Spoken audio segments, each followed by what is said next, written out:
The wind howled like a wounded beast across the plains of New Mexico Territory, 1884.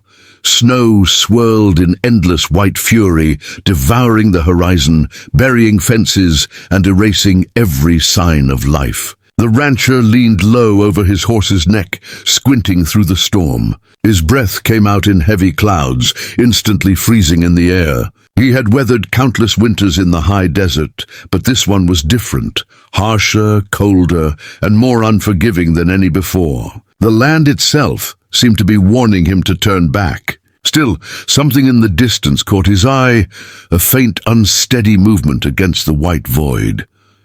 At first he thought it might be a stray animal, a deer or perhaps a lost cow struggling through the snow. But as he drew closer, his heart tightened. It wasn't an animal, it was a person, a woman. She was half buried beneath the drift, her dark hair scattered like ink on the snow. He dismounted quickly, boots sinking deep into the freezing crust, and dropped to one knee beside her. Her skin was pale beneath the storm's fury, her lips tinged blue, her eyes half open but unfocused. When she tried to speak, only a broken whisper came out. "I've got frostbite. I need to warm up." The rancher pressed a gloved hand to her cheek. She was ice cold, barely breathing. He knew that in minutes, maybe seconds, she'd be gone if he didn't act. He stripped off his heavy coat and wrapped it tightly around her fragile frame, ignoring the sting of the wind against his own exposed arms. "You're gonna be all right," he muttered, though he wasn't sure she could even hear him. He lifted her into his arms. She weighed almost nothing. The snow fell harder, thick flakes clinging to his hat, to her hair, to his beard. Every step back to his horse felt like wading through a river of cold sand. He hoisted her onto the saddle and climbed up behind, holding her against his chest, trying to share his body heat. Her breathing was shallow but steady, her head resting weakly against his shoulder. The rancher could feel the tremor in her body, the last, desperate fight of someone caught between life and death. He whispered softly to her as the horse trudged forward through the storm, each word a fragile promise that she wasn't alone. The wind swallowed his voice, but somehow he believed she heard it.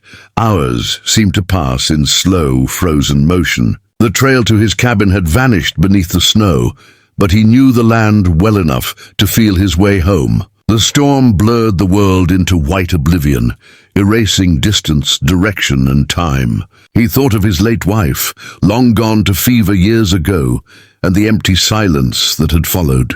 He had learned to live with the quiet, to make peace with solitude. Yet now, with this fragile life pressed against him, he felt a pulse of purpose again, an instinct he hadn't known was still alive.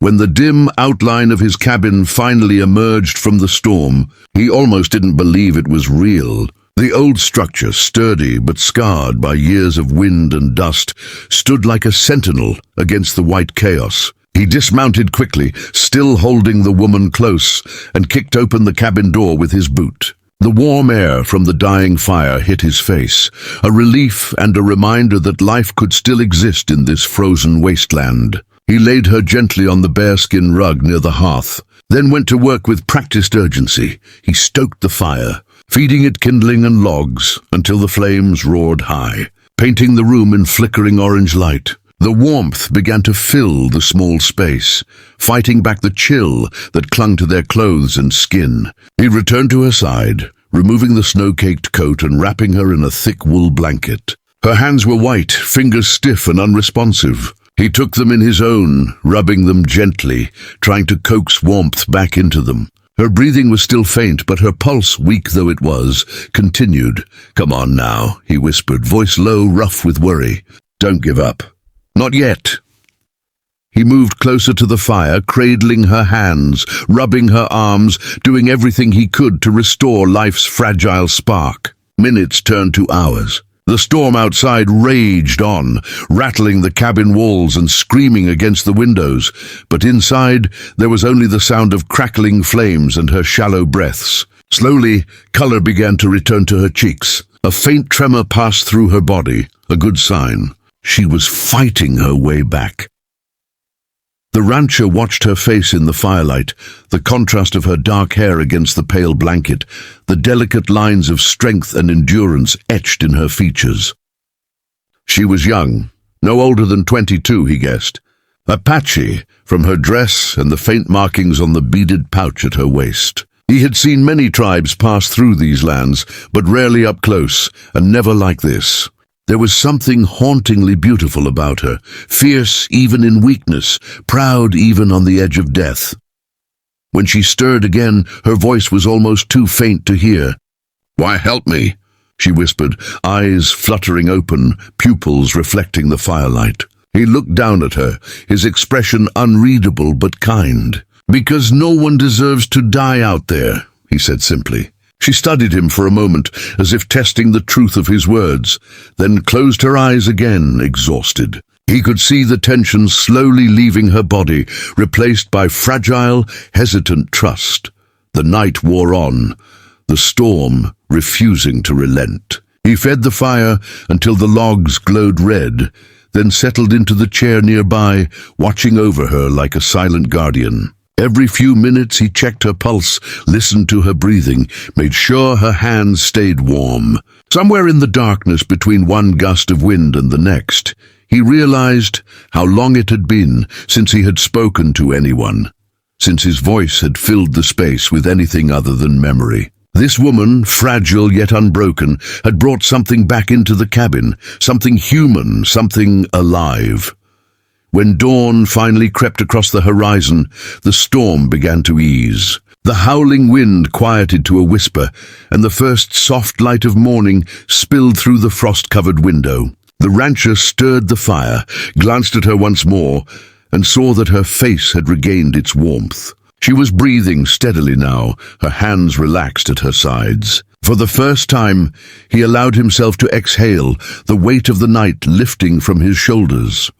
Outside, the world was covered in white silence, peaceful and still. Inside, near the fire, life had returned to the cabin, fragile, flickering, but undeniably real. The rancher leaned back in his chair, exhaustion etched across his face, but there was a faint, rare smile beneath his rough beard. He had saved her life, but something deeper had been restored in him as well, something he thought the years had buried forever. The woman would wake again soon. She would have questions, fears, perhaps even anger. But for now, none of that mattered. All that mattered was the steady rise and fall of her chest, the rhythm of survival in a world that gave second chances to almost no one.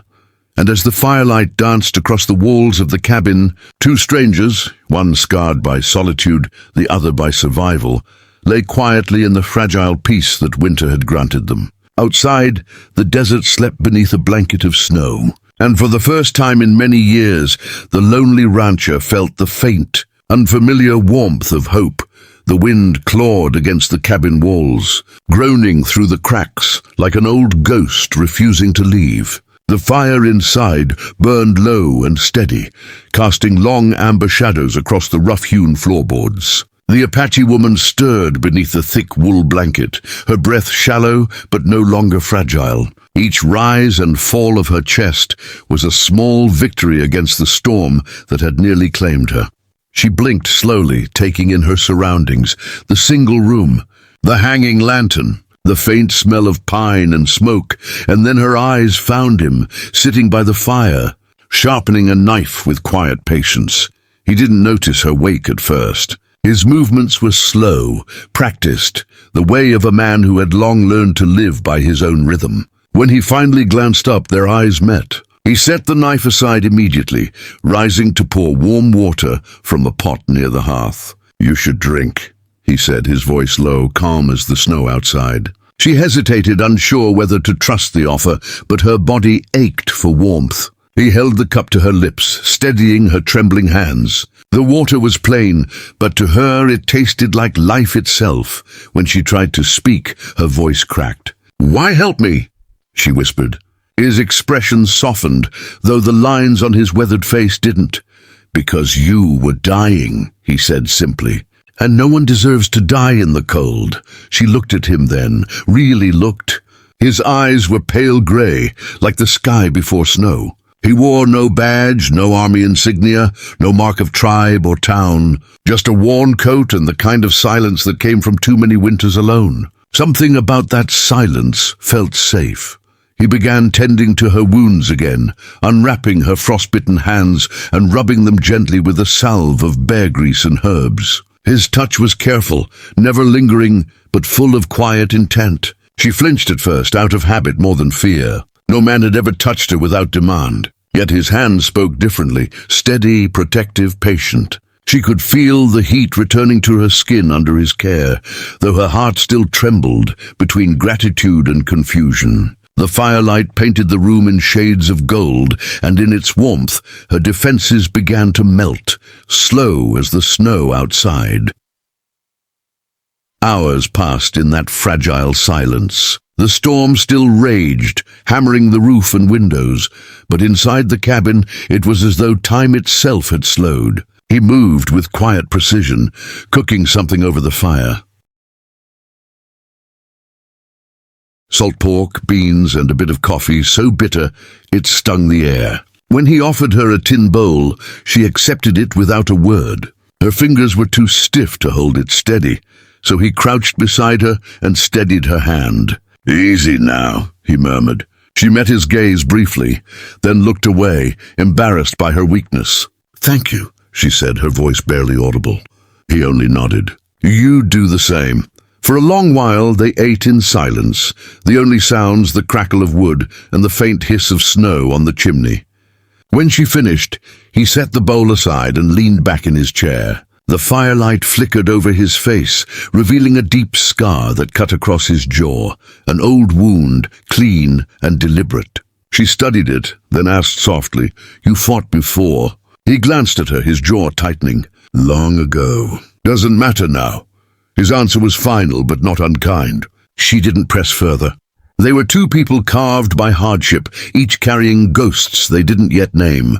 As the hours deepened into night, she found herself watching him more than she intended. The way he stoked the fire, the way his shoulders relaxed only when the cabin was quiet again. There was no hunger in his eyes, no expectation, just a strange, steady calm, the kind that only comes from a man who has lost everything and learned to live anyway. She didn't know his name, and he hadn't asked for hers. Somehow that felt right. Out here in the wilderness, names were less important than trust. When she finally spoke again, her words were small, but heavy. "My people. They drove me out," she said, eyes fixed on the fire. "They said I brought misfortune." Her voice trembled at the end, not from cold, but from memory. He didn't answer right away. Instead, he stared into the flames, his expression unreadable. "I lost my people too," he said at last. "Different reasons.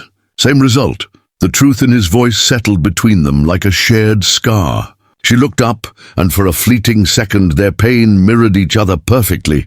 Two souls exiled by fate, meeting in the eye of a storm. Outside, the wind began to soften, its roar fading to a distant hum. The snow eased its relentless fall, blanketing the land in white silence. Inside, the fire burned brighter, as though sensing the shift. She adjusted the blanket, her eyes heavy with exhaustion, but her heart oddly light. The rancher noticed and placed another log on the fire, his voice barely above a whisper.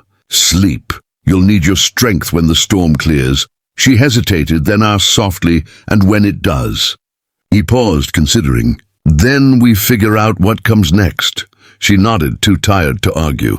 Her eyes fluttered shut, the sound of the fire a lullaby against the storm's dying breath. The rancher watched her for a long while, the rhythm of her breathing steady now. Something stirred in him that he hadn't felt in years, responsibility, maybe even hope. He leaned back in his chair, the knife forgotten, the storm forgotten, and simply listened to the quiet. For the first time in a long time, it didn't feel empty.